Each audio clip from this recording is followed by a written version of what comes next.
let's talk about those cynics. Okay, so cynics. Cynics negativity can be pretty aggravating and pretty draining. And it is very tempting to spend, again, inordinate amounts of time trying to persuade them to get on board with things. Don't do that, okay? Cynics, I offer, are actually disappointed idealists, and they need to be handled in some specific ways. First of all, let's bust some myths about cynics. Popular misconceptions, if you will. So first of all, cynicism isn't personal.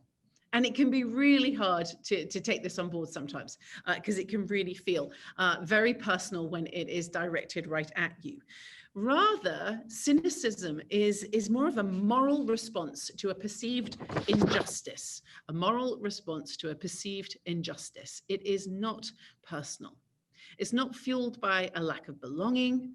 It's fueled by the past. It's fueled by that disappointment. And so when it comes to cynicism and cynics, we need to be ready to deal with past transgressions, things that did not go to plan. And so this is particularly important when you're new to an organization and maybe you're getting some pushback from some folks. It serves us to really understand, but be prepared to deal with and address high-profile transgressions. But don't take it personally. It's not you. Cynicism, another popular misbelief is that cynicism isn't irrational. Rather, it actually is a rational response based on that past experience, right? And cynics, especially if they are loud about their complaining, this can feel a little, emotionally rooted and so forth.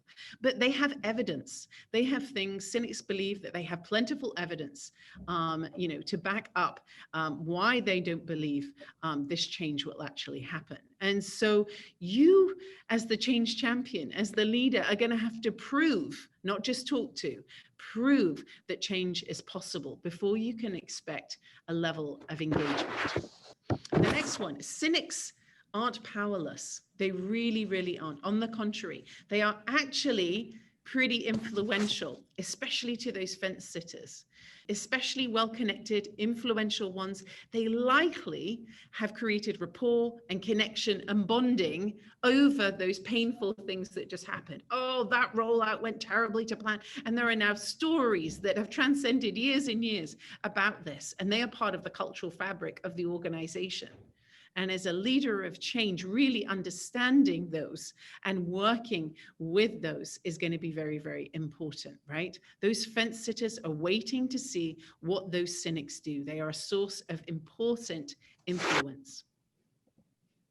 And then finally, cynics aren't enemies of change. They really aren't. To my point, they can be change champions and even more influential than the other champions I just mentioned. They have meaningful insight to bring to bear, especially if you're new to an organization. Why didn't things go well in the past? Where did things break down? What are some of the conversations that need to be had? What are some of the new commitments that you might need to address some of the types of loss that people have felt in the past? Especially important, again, if they are well connected and they're a cultural focus to many folks in the organization.